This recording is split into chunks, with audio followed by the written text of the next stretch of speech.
पारद के संस्कार करते करते अगर तो पारद के ऊपर कोई भी क्रिया करते करते जब पारद मूर्छित अवस्था में आते हैं तो पारद को फिर से प्रवाही रूप में लाने के लिए इसको खटास कोई अम्ल वर्ग में रखना पड़ता है। देखो, बिल्कुल पारद मूर्छित अवस्था में आ गया है।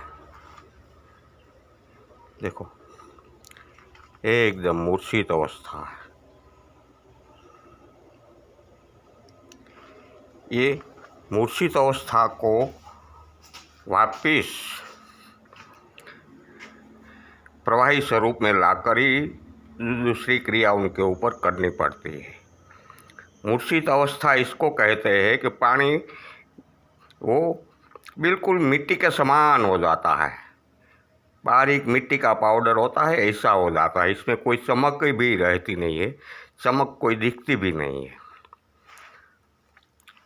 बहुत लोगों ऐसे पारद का संस्कार करते करते जब पारद मूर्छित अवस्था में आ जाते हैं तो पारद उनको दिखता नहीं है, तो समझता है पारद इसमें से गायब हो गया या तो उड़ गया, ऐसा समझ कर वो फेंक देते हैं। लेकिन वो उनको मालूम नहीं है पारद इसके अंदर ही है। इसके अंदर मूर्छित अवस्था में हो जाता है पारद, तब अदृश्य हो जाता है तो उनको बारंबार गर्म पानी से धोकर निकालना पड़ता है। मूर्छित अवस्था वाला पारद कोई पण बर्तन धोने से बर्तन के तलिए बैठ जाता है, इसलिए वो बर्तन के तलिए बैठ गया है। पहले योग में दूसरा संस्कार करता था चूना के अंदर, तब ये पारद मूर्छित अवस्था में आ गया है। आता ही है पारद का संस्कार, पारद के ऊपर संस्कार करता है तो 2-3 बार मूर्छित अवस्था में आता ही है।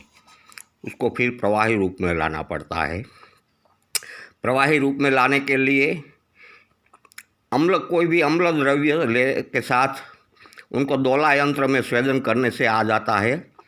अगर तो नींबू के रस में डालकर ताप में रखा 1 दिन रख दो या तो 2 दिन रख दो तो भी मूलभूत स्वरूप उनका प्रवाही स्वरूप पारद पकड़ लेता है। जब मूलभूत स्वरूप पारद पकड़े फिर से प्रवाही रूप में आवे तभी उनके ऊपर दूसरी क्रिया किया जाता है। इसके पहले कभी कोई दूसरी क्रिया करनी नहीं है। अगर करने जाओगे तो निष्फलता मिलेगी। ये बात को आपको हमेशा याद रखना है। पारद के ऊपर कोई भी प्रकार से आप कर्म करो, कोई भी प्रकार की क्रिया करो, मूर्छित अवस्था में आ जावे तो उनको फिर प्रवाही रूप में लाने का ये एक ही उपाय है, अम्ल रस के साथ उनको ताप में रखा जाए। अगर तो उनको दोला यंत्र विधि से स्वेदन किया जाए। दोला यंत्र विधि से स्वेदन करने से 3 से 4 घंटा लगता है।